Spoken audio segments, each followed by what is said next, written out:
Welcome to Kenton's videos. Enjoy the video. You start by confirming essentials.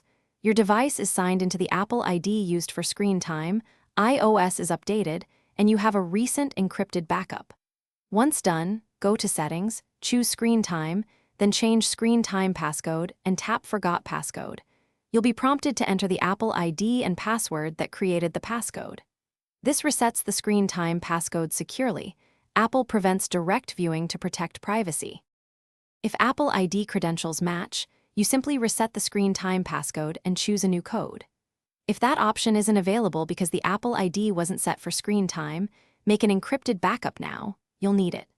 Next, erase the device, settings right arrow general right arrow transfer, or reset right arrow erase all content and settings, then restore from the encrypted backup in setup.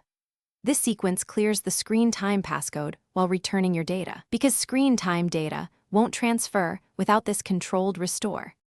After restoring or using the Apple ID reset, set a new screen time passcode and save it in a password manager so you don't lose it again. Make sure screen time is tied to your Apple ID. Consider family sharing for parental controls.